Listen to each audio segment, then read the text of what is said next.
Well, hello there. Welcome aboard Starbase 80. Hang on. I got it here. Starbase 80, the worst space station in the entirety of space. And I'm Captain John. Believe it or not, I am sober. Just a little sleepy. Just a little tired. It's been kind of a tiring day, but now I get to sit down and relax with you and have some fun because I'm going to bring in Commander Joe, and we are going to get it kicked off here. Retro Trackers. Get down with the retro Trackers. Capt'n John and Commander Joe. Retro Trackers. We love our Star Trek. Retro Trackers. The nerd muscles get to flex. Retro Trackers. Get down with the retro Trackers. Oh yeah, space hoppers. Retro Trackers. Oh, from the belts of Orion to Delta. Retro Trekkers here to give you some fun. And, it can't be fun unless we have everybody's favorite first officer. And that, of course, would be Commander Joe Townsell. Commander Joe, thanks for being aboard. Thank you, Captain John. Always a pleasure to be here. And in case you're wondering if we started on time, if you may be picking up my little clock in the background chiming 5. I forgot to take out of the room tonight. I love it. We don't have a bosun's whistle, so I'm glad we have. And you know what? It's very fitting that a couple of old salty guys like us That's right. have the ringing of a bell in the background. Also reporting is Ensign Rosario. Does not the name Ensign Rosario sound perfect? That sounds perfect for Starfleet. I was just getting ready to say, if that's something that came off the top of your head just now, I think it's a very fitting title and rank for Raphael. I believe we've discussed it, Raphael and I said you start as an ensign, sir, and you know, Ralph, he's gonna work, and not just an acting ensign, mind you, but a full ensign. Full ensign. He doesn't have to wear the rainbow shirt. Full ensign. This is our first time on Instagram, so if you're watching us on Instagram, oh my gosh, we're so glad to finally get on with you. So hey, maybe we'll entertain you. Oh, Raphael said nothing. Oh, he's speechless. I think no. You know what? I think he's trying to fill out his name tag. Oh, name tag. Oh, there they are. Okay. All right. Well, what a show we have for you. This is what I love. I love working with Joe Townsell because he and I have been doing this a while. And I get kind of like, I don't know, I've done this, I've done that, doing Star Trek review shows, not all of them with Joe. And Joe brings a really fresh perspective. And so we were trying to figure out, what's an episode that maybe not a lot of people had seen, and maybe a lot of people remember it, and it really sticks out in a lot of negative ways. And so Joe chose this one, Symbiosis, and it's a I'm actually going to put up our little teaser ad for it because I love it so much. Wait a minute, not that one. Is it this one? There it is. Harkening back to John's days as an acting ensign. Joe, of course, makes these graphics, and I love them. They're just fantastic. And that's right, Symbiosis. Raphael asks, what season? Season 1, episode 23. Toward the end of the first season. Yes. Now, this being episode 23, the one before this was the weapons dealer planet. Do you remember? One or two before. Yeah. Arsenal of Freedom. Arsenal of Freedom, which I think is most remarkable because it's the one where Commander Riker is lying to someone and tells them that he serves on the good ship Lollipop. That's right. And testing the validity of that imposter and saw right through it. I love it. The Lollipop. It's a good ship. It's a good ship. One of my favorite Star Trek gags ever. Raphael, of course, says the infamous season 1. Oh, my brother. Oh, say the least. yes. And this episode has all kinds of, infamy. So let's get started. Retro. My bad. I was gonna do this. Wait a second. Let's get down to the beat. Now I will say that this episode, as Joe says, 22nd episode of the season, first aired on April 18th, 1988. This one, story by Robert Lewin, directed by Wynn Phelps. Very much hands-on with Gene Roddenberry because it is still season 1, and he was very hands-on in season 1, I believe. So let's get to the official beats from our very own Commander Townsell. Retro Trekkers.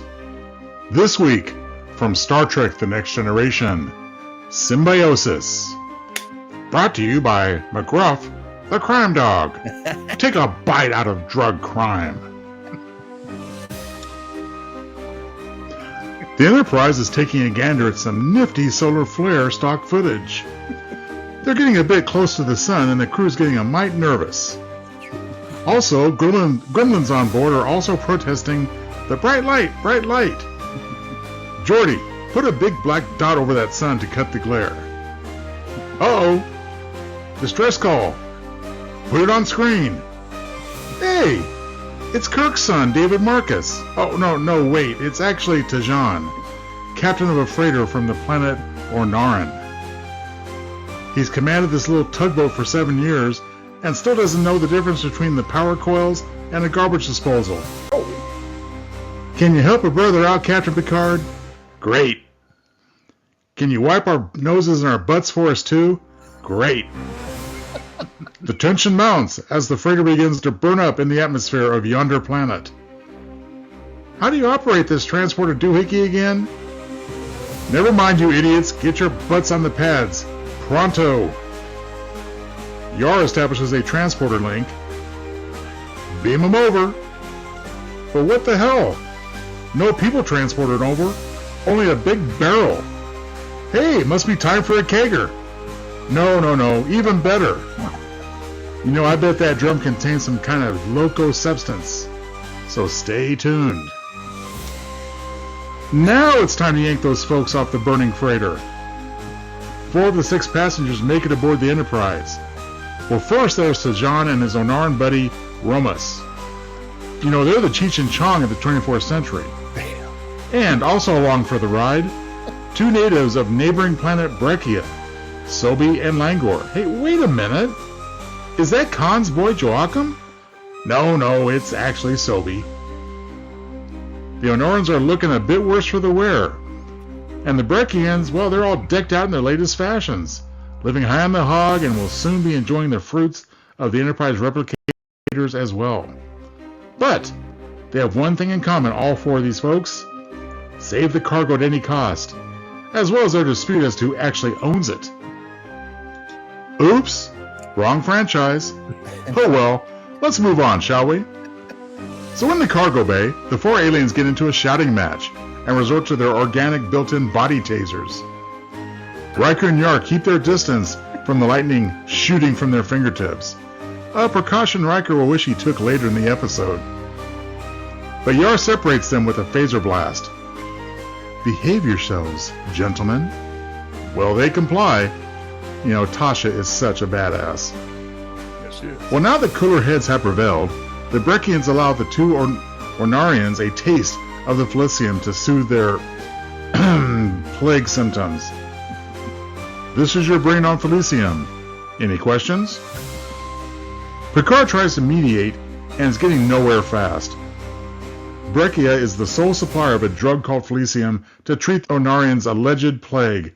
However, through her usual brilliant diagnosis and deduction, Doc Crusher figures out that the drug is now an addictive narcotic and the plague no longer exists.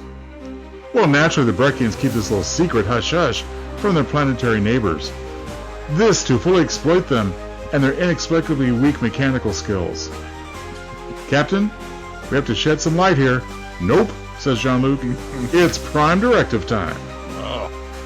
The Enterprise gets a video call from Margon, an Onarian leader who is planet-side. People are suffering here. Oh, your species is always suffering. Oh, shut up, Q. Let's take this call in the guest quarters. This conveniently removes Picard, Crusher, and Riker from the bridge, leaving only Yar, Wesley, and Data on camera. Wesley is perplexed as to why someone would voluntarily become a drug addict. Yar steps up to the plate to offer her infamous anti-drug PSA. Data gives Yar a little side-eye when it dawns on him that Yar just may have indulged in a bit or two in her day. Or maybe the horny android is just awaiting his next opportunity to show the hot security chief just how fully functional he really is. Oh, yeah. Regardless, Wesley still shrugs. I just don't get it. Well, Yar smiles at the babe in the woods, who is wearing acting ensign's clothing. And hopefully you never will, kid. Now shut up and just say no. At the guest quarters housing the Omarians, they squirm as their leader, Planetside, is begging them for the Felicium. Enough of this BS. Tajan clutches Riker's peck and shoots him with more electricity than a cop's taser on a rowdy Saturday night. The result is Riker's reaction, quite possibly the most comical ever in the entire series. You're bluffing, says Picard. You won't kill my first officer. Riker must be thinking, could you work faster calling his bluff? This really smarts. Well, finally the bluff is called. Riker is released and collapses in a heap. The Brekians come a-calling. Captain Picard, may we have a word? Well, fine and dandy, Doc. And Doctor, you tag along too. The two unprincipled drug dealers tip their hand and reveal their plan to give their planetary neighbors the full shipment of Felicium. We'll sell it to them on credit, at a mere 30% interest rate. Picard and Crusher aren't moved. Gotta keep our customers addicted. Not only that, they've refined the drug to be even more addictive over the years, tightening their grip. Oh, these two are so busted. Well, what you gonna do, Captain? Well, nothing. We have this pesky rule called the Prime Directive. Well, then it's none of your beeswax, Captain. So don't you dare interfere. Get it? Dare? Well, needless to say, Beverly is pissed. Well, it's time for one final meeting in the cargo bay. And guess what, guys? We're going to give you the full shipment of medicine on an easy payment plan. Bless you, our Brecky and Dope Pushers. And as soon as the good folks at Enterprise help us fix our other two freighters, then this screwed up exploitative symbiotic relationship will get back to normal. Oh, happy day! Nope, says Picard. Prime Directive works both ways. We can't fix those ships. They'll just have to break down, the drug trafficking will stop, the Onarians will go through some bad DTs, then everything will get back to normal. Oh, happy day. Well, the Onarians aren't buying it. They protest all the way to the transporter pad. Needless to say, the Breckians are pissed too. Their gravy train will soon be derailed. Picard and Crusher leave the cargo bay, while Yor waves wildly in the background. Stay tuned for tonight's Townsend's Tidbits for more info. On the turbo lift, Crusher is sulking. Picard gives her his lecture about the merits of the Prime Directive. We may never know what happens to these jokers. Well, that prediction is accurate, as there was never a sequel to this episode. At least not until and if they make the Wrath of Felicium or something like that. So, back on the bridge, Geordi asks, well, where to, Captain? I don't care, Mr. LaForge. Let's just get the hell away from these junkies and their pushers. So, just out there, that way. Geordi puts in coordinates for some obscure planet, which we never hear about again. So it's off to the next adventure, which will, tragically, become a very bad day for poor Tasha Yar. Oof. Thank you, Raphael, for that compliment about the graphics. Appreciate it, sir. Especially that last one where you are Beverly Crusher. I have to admit, I've got all kinds of confusing feelings about that. Oh, well, I take that as a compliment too, John. Thank you. And I said, I wonder if I should reverse the role. Said, no, no, John is the captain. I wear the blue, he wears the red. So I was very, very, very pleased also that I got to be Jean-Luc Picard. That was wonderful. I appreciate that. oh, good. All right. Well, that is the beat. Let's get down and dirty. And let's talk about this episode. Oh my gosh. This is the perfectly imperfect Star Trek Next Generation season 1 that much like Raphael pointed out, yeah, the infamous season 1. Oh, I'm blushing. Now, it is the late 80s when this is made. So I did have a date on this. It is 1988 when it first aired.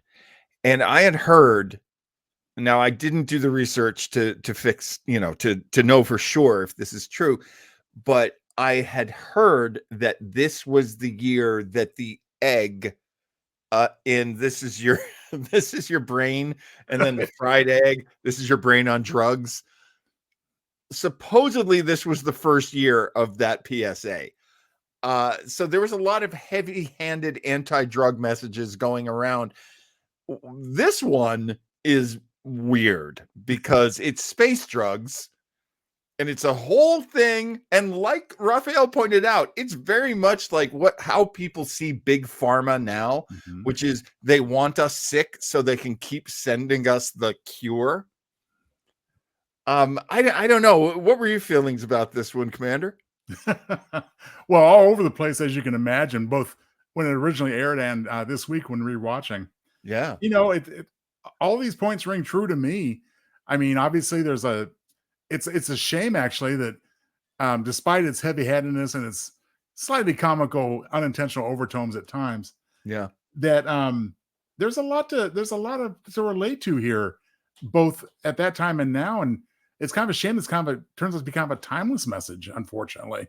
Really? Yes. I mean, it's so funny. Like one of the ads I keep seeing on YouTube all the time now is the warnings about how opioids are being mixed into other drugs and that they're way too strong, which is something that happens in this episode with the drug that they're being given.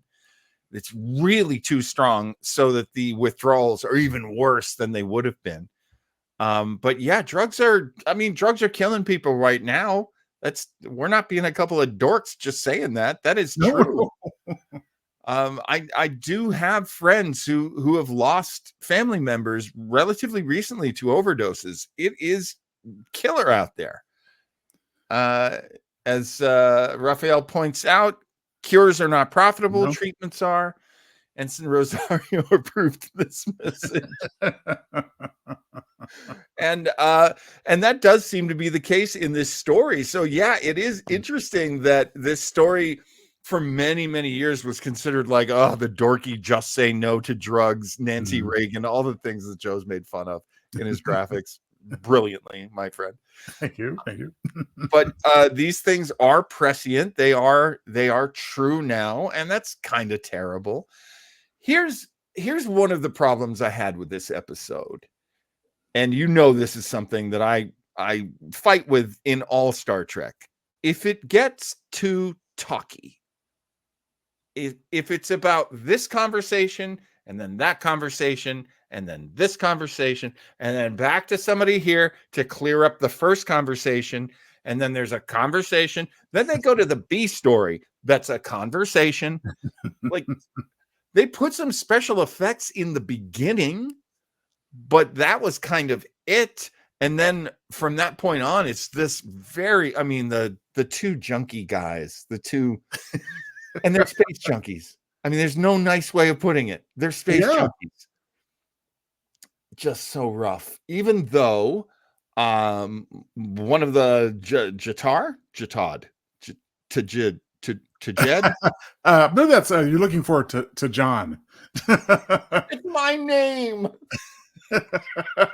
Oh my God. To John, played by, remind me of his name again. Merritt Buckrick. Yes. He was, great question from Raphael. Was there a fist fight? Barely. Well, I mean, the zapping attacks, that's about it. There was a zappy fight.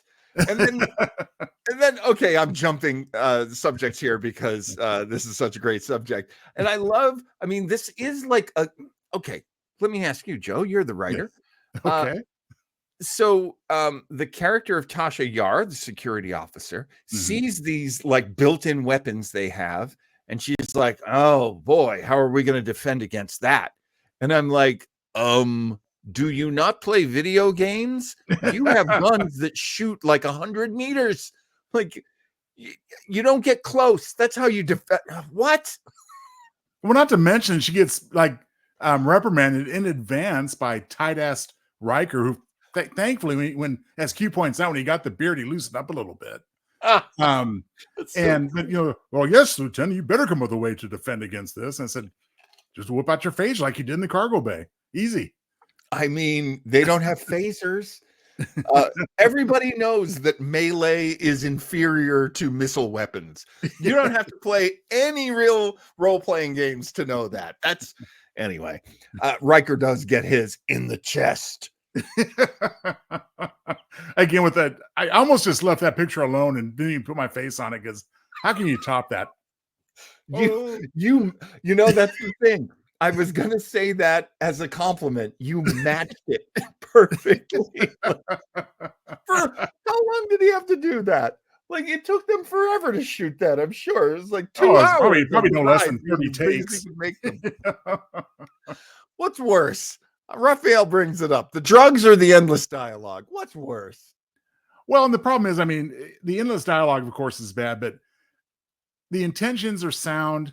I can appreciate the attempt on that level. Yeah. But, Yar's little PSA, I mean, for one thing, the logic escapes me. I mean, Wesley is brilliant in his own mind.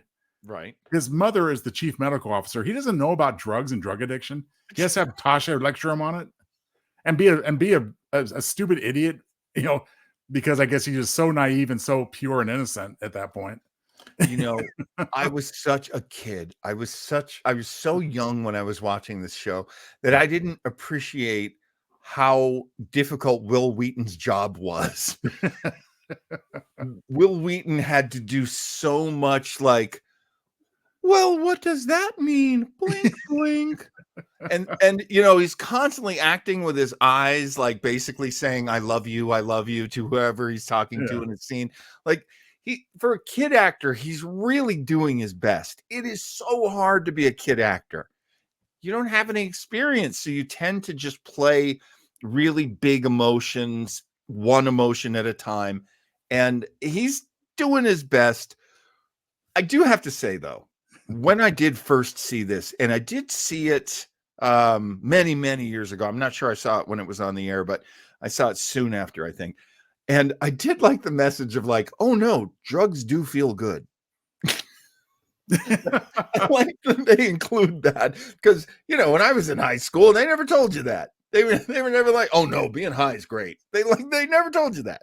But it does take away from your life when you're not high. And it does make things harder because drugs, actually, my dad was really good about explaining it to me, where he was like, you get to a point where you'll take drugs just to feel normal. Well, I mean, it does happen. All mocking aside, at least for a moment, I mean, there are a couple of sound philosophies here, that being one of them. The other being that the so-called Felicium, at one point was like in Big Pharma, was a viable medication that did good. And then, of course, it was perverted over the decades and generations to be what it became. So yeah, I mean, so there's some nuggets of wisdom, buried in the tripe. Absolutely. Raphael asks a good question. Was Wesley supposed to represent the audience? That's, maybe I think the, I and this is kind of obvious, but I think at that time, especially, there was we want to talk about the topics that today's people are talking about. Yeah. And, there was a lot of cocaine out there at that time, a lot, especially in Hollywood. And I think they were trying very hard. There was a very special episode of almost every show, Oh, sure. where they would address the drug problem. And probably, I always thought there was a big part of the audience they were trying to address with the existence of Wesley Crusher. So to answer your question, Raphael, I think yes. The conversation, as Joe had pointed out, was between Wesley Crusher, Tasha Yar, and the robot. Yeah. And Data. And those were, Wesley and Data were very popular characters. Tasha Yar, I don't know. I don't know how popular she was at the time. But as Joe also mentions, this would be her last full episode. Yes. We'll talk more about that in a bit, but and I have to, not to dig at poor Tosh, but who is she to lecture anyway? Didn't she get stoned and high along with the rest of the crew earlier in the season when they all got horny and out of control? And well, okay, yeah, let's get down and dirty about the beginning, like the first 15 minutes, where it's the Enterprise crew trying to communicate with the freighter, and everybody on the freighter is high, and they're impossible to talk to, and there's just so much like, and I'm sitting there watching it, I'm just like, how much of this can we see? Like everybody like. For like 15 minutes. It's freaking crazy. And I'm just like, is Gene Roddenberry like so not a drug guy that this is his experience in LA? Everybody he's dealing with is on something, and he's just spending all his time like, yeah, because we are talking the teaser on the first full act. Yeah. In a setup, which is, even for Next Generation early on, was pretty unusual. Yeah. Yeah, and the pace was terrible. There's a lot about this episode that's not good, but it is part of the canon because let's talk about the Prime Directive. Yes. Is this in the first season of TNG, which was the Prime Directive show, like the show that introduced it, the show that pursues it? There's many, many episodes about it. Do we really get to know the Prime Directive through this episode, Mr. Townsville, or are there any other standouts in season 1 that you can remember? Oh, well, there's definitely standouts in season 1, although this was the most heavy-handed example. Earlier in the season, we had Justice. Yeah. Where Wesley is threatened with execution for killing some flowers. Oh, that's right. And they had to disregard the natives' laws. Yeah.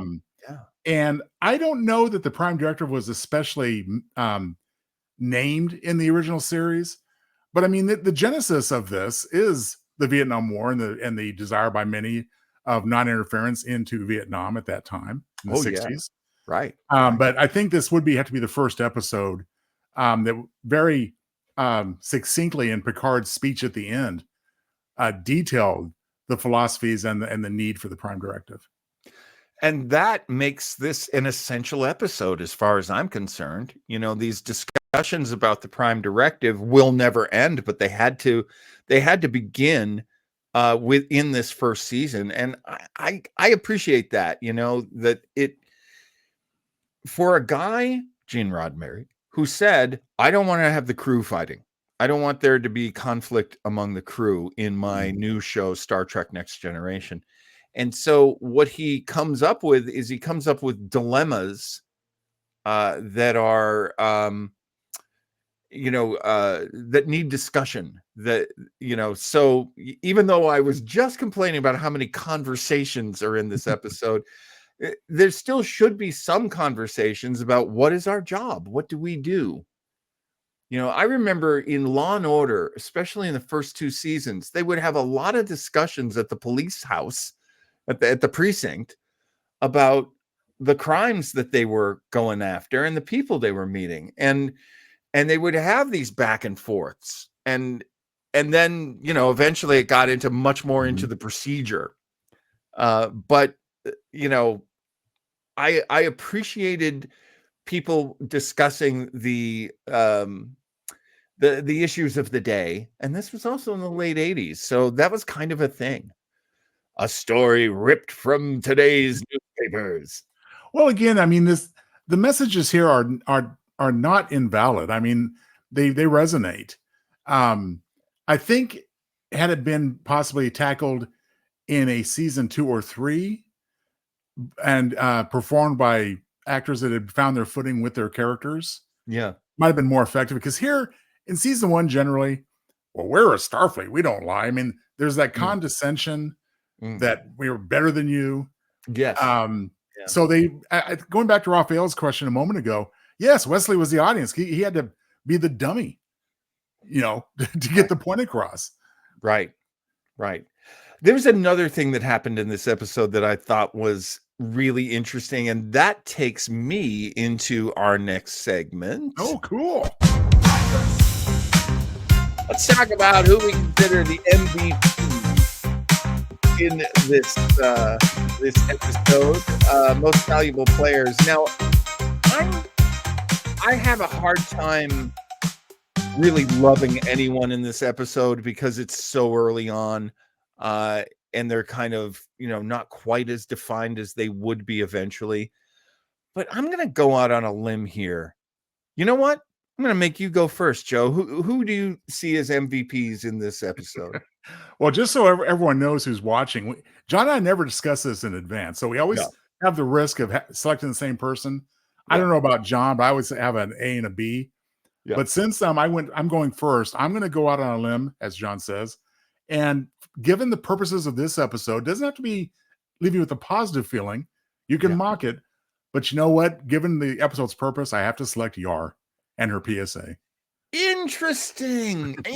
Mine is also a choice that I'm a little ashamed of, but will stand by. So let me ask you about Tasha Yar. It is the lecture she gives that really scores it for you.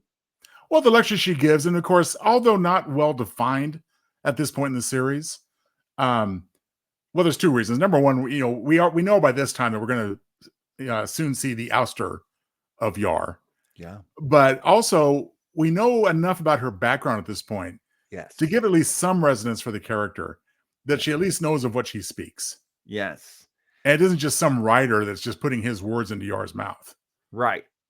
She comes from a really post-apocalyptic kind of like super poor upbringing. I can't remember the name of her planet, but like everything collapsed in the civilization of her planet.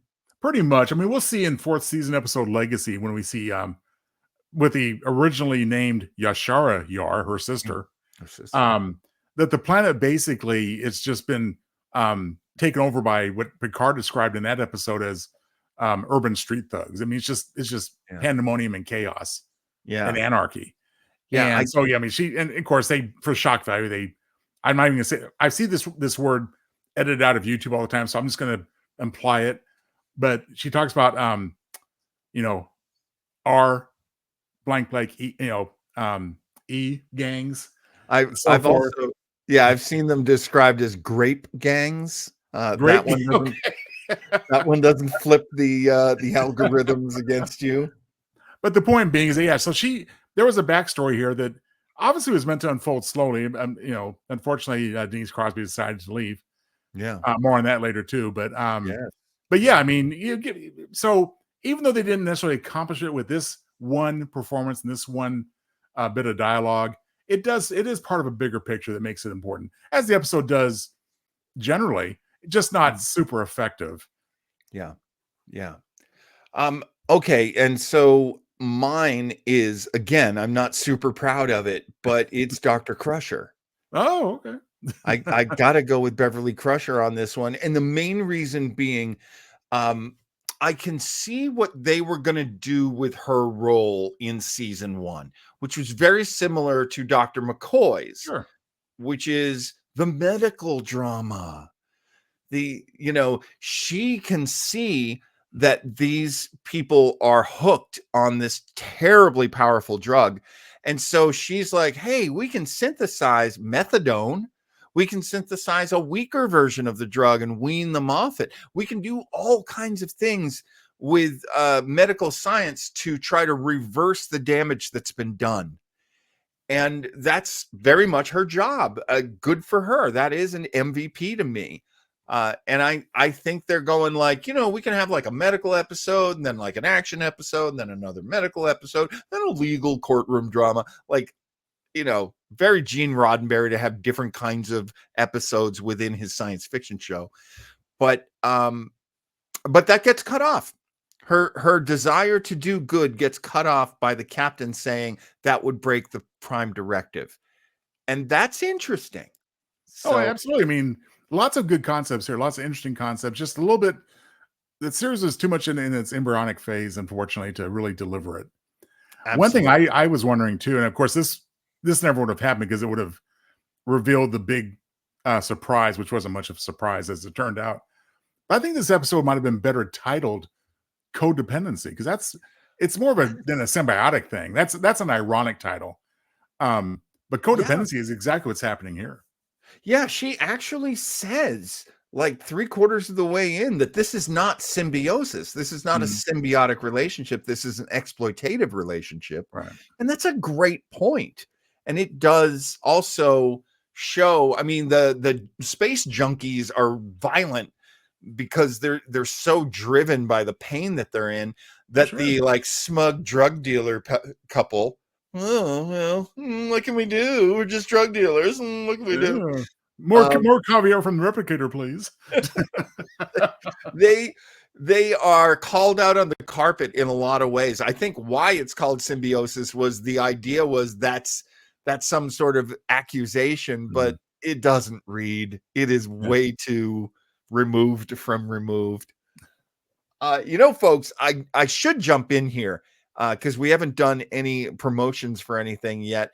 We got a new commercial for joetownsel.com. Oh, I can't wait. Want to share it with everybody. My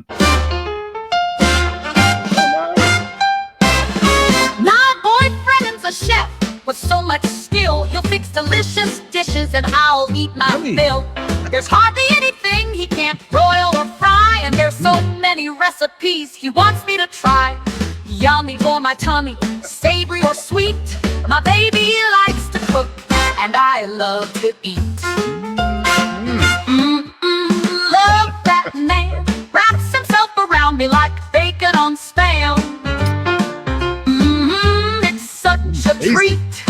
My baby likes to cook, and I love to eat.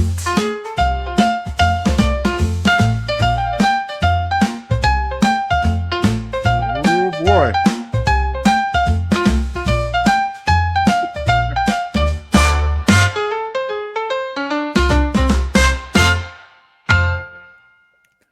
And John, that's a masterpiece. You have outdone yourself again, sir.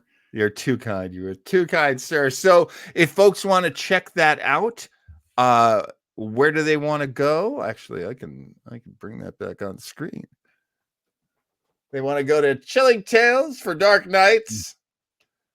And that can be found wherever podcasts are found. Correct, Mr. Townsend? That's very correct. They're all over the place. You can get direct links to it from both my YouTube channel as well as my website. Easy enough to find. Just go to the appropriate tab on my website of webcast. It's right there at the top.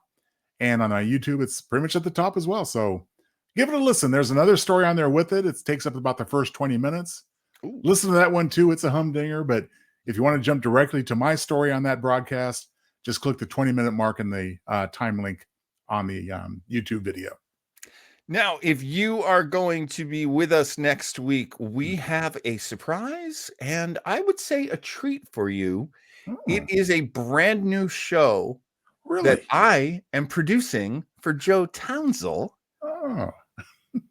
And it is Joe Townsel's Dread Time Stories. Ever since I started doing this, I'm getting pretty good at this. I mean, pretty good.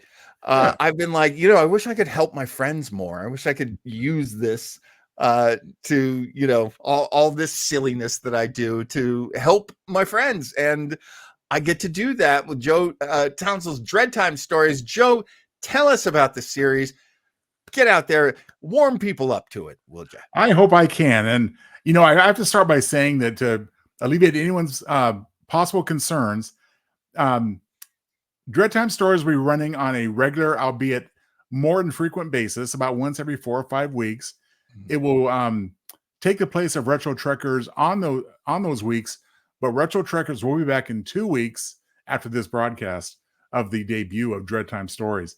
As far as the show itself, as the graphic I hope implies, we're going to be hearing Joe read some of his favorite tales that he has written for his various books and works, all dark and bizarre, of course. This first one, Family Unit, is a brand new story that has yet to be published. It's come from my forthcoming anthology called Horror Springs Eternal. Ooh, fantastic. So I'll give you a little bit of a taste of that upcoming collection, which are coming out here very soon now. And please, next week, join us. I just want to sit down with you, read you a little bedtime tale, give you a little nightmare to go to sleep on, a little Dread Time story for you. I hope everyone will join us next Saturday and check it out.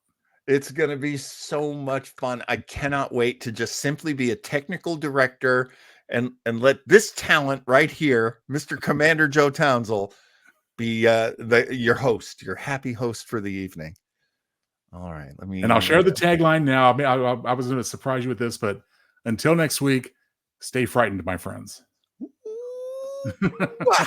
Oh, thank you, sir. Yes. Kiss.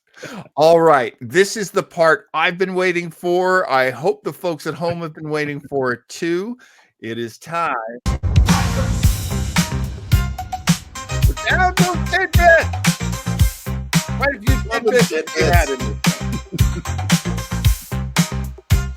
Mr. Downsville, could you please deliver us your first tidbit? I certainly will. My favorite one of the bunch. One reason I wanted to do this episode is just so I could talk about this one tidbit, but I'm just going to read it verbatim so I don't miss any details. I got some notes jotted down, but as Picard and Crusher exit the cargo bay at the end, I alluded to this during the beats. Yeah. If you look real close as the cargo bay door is closing, there's Tasha Yar waving wildly in the background. Why is this? Because Denise Crosby was leaving the series, as we mentioned. This episode was actually filmed after Skin of Evil, which would be shown the following week. Right. So this was Denise Crosby's last scene that she filmed for The Next Generation until she came back, first as a hologram in Measure of a Man, but then as a full-fledged character revival in Yesterday's Enterprise Season 3. That is such a hot tidbit. It's on my list too. Oh, well, we can share in this tidbit, John. I mean, it's one of the best because it's so funny as far as an intentional blooper, so to speak. Yeah. I'd have to look it up. I should be more prepared on this one, but there's an episode prior to this, coincidentally, Picard and Riker walking into the turbo lift. Yeah. From a sideways profile angle. And for some reason, Patrick Stewart does this as he's going to the door. He was just conning around, but it got caught and it got put in the show. So these little gaffes are always fun. But of course, what Denise Crosby was telling us, see you later, gang. Yeah. Well, and I have a little more to add to that, but actually, I have a couple of tidbits in front of it. So I've started making these because I do not have the talent to do PowerPoint, but I do have the talent to make videos. So what I did for tidbits, first, I wanted to address this that Raphael had asked. Buttrick's appearance post Star Trek film roles. Yes, he had already been at this point in Star Trek II: Wrath of Khan, 1982. And what was the third one again? Was that Search for Spock? 82 and 84, Search for Spock. He played David Marcus prior to his unfortunate murder. And he would appear, albeit as just a photo that Kirk is holding with sentimentality in Star Trek VI. That's right. Now, he did die very young. And yes. I debated whether or not to even talk about this. But honestly, in the 80s, AIDS was a killer. It took so many people. And he was one of them. He died of AIDS. And I never like to use that as like a, ooh, you know what happened? I never like to use it as gossip, but he probably would have appeared in more Star Trek shows. A lot of actors like him, who were beloved and very good, did appear multiple times on the show. Well, he was always also a series regular in the comedy one season wonder, Square Pegs. That's right. He was Johnny Slash, was he not? Right, played like a Jeff Spicoli type almost, Yes. and very good in that role. I mean, really, so good in so many things. As tough as the acting role was on this not well written episode, Symbiosis, he did a really good job. Another actor I love to point out, and I thought this would make you happy, Joe, because so many of the shows that you watched as a youngster had Kenneth Teagar, or maybe it's Tygar. But Kenneth was in so many things. Oh my gosh, you cannot swing a cat without hitting a role that this guy played. And he played multiple roles in Star Trek as well. As you can see, I think that's Damer. Yes. Sorry, Damer, completely different character from Voyager. But I liked his role in this one that you made fun of, Joe. Because it's the guy on the monitor who's doing a lot of acting. Yeah. Like, they do this all the time on Star Trek. Someone sits in a chair and they do a ton of acting, and it comes out on the big TV screen, and that's it. That's all they had to do. I have to admit, it reminded me a little of Thomas Hayden Church's character from Idiocracy. Oh, He's like in this full-blown panic and this full sweat, and he's screaming into the monitor. It was just really well done. So hats off to our pal Kenneth. And then what's next? yes. Let's talk Judson Scott. So you did mention this in the Beats, Joe. Judson Scott was Joachim? I don't know. Joachim. Joachim, one of the Studley sidekicks to Khan. Well, his right hand, really. Yeah. Now, he played multiple roles.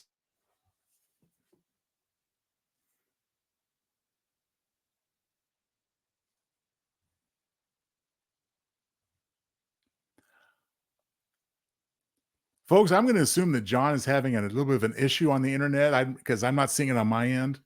I don't have those roles in front of me to which he refers. Hopefully, we'll be back on momentarily to clarify. But yes, he would go on to play a couple of more roles in the Star Trek universe. One on DS9.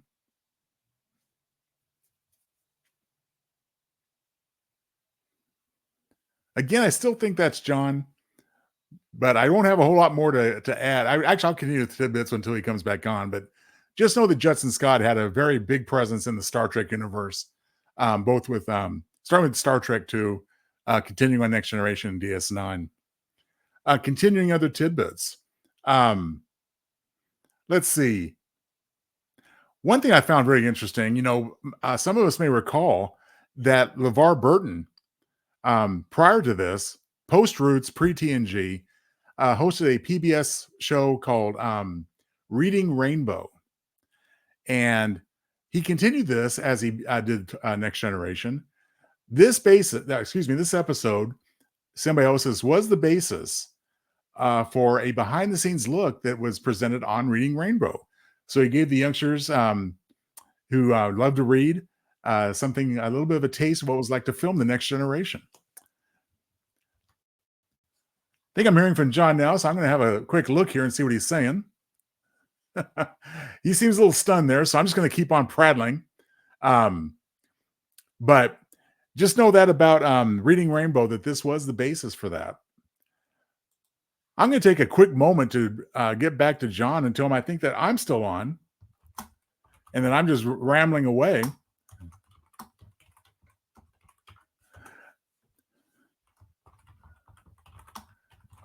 This is what they used to call the pitfalls and the pleasures of live TV. Okay, what else do we have for you? One thing I found as far as a continuity glitch was that Riker does make a point of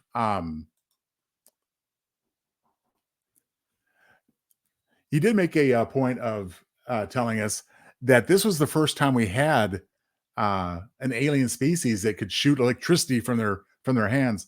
Not true. The aliens from the ones that had the black and white reverse faces from Let That Be Your Last Battlefield. Yes, they had the same ability. Makes you wonder if they were related species. Possibly, possibly not. Something to ponder. And I think it's the last tidbit I'll offer is that this was Tasha's Just Say No PSA, as we've come to call it. This, of course, she was in a limited number of episodes, as it turned out, but this is the only time that she and Wesley had a conversation, the two of them. And what a conversation they picked. So there you go, gang. There's the tidbits.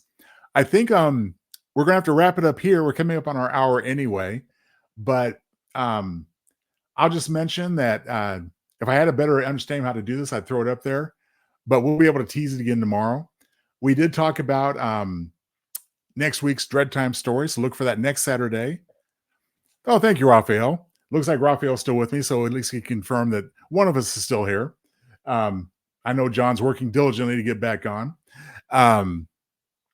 So we do have Dread Time stories next Saturday at 5 o'clock PST, 8 o'clock Eastern. 2 weeks, we'll be back with a new Retro Trekkers. Oh, there it is. I think John is behind the scenes, so he's kind of giving me a test of what it's like for me to be solo. And hey, we need to tease tomorrow's Retro Ranger. So, John, if you're listening, we'll throw that graphic up. But while we wait, there we go. Tomorrow night, we are joined by the wonderful, exciting El Tiburon, who has his own podcast, The Retro Way. We have been honored to be part of his broadcast a couple of times, John and I. And he'll join us tomorrow on Retro Rangers for Michael Myers Mischief. Yes, we'll be looking at the Halloween movies and sequel series.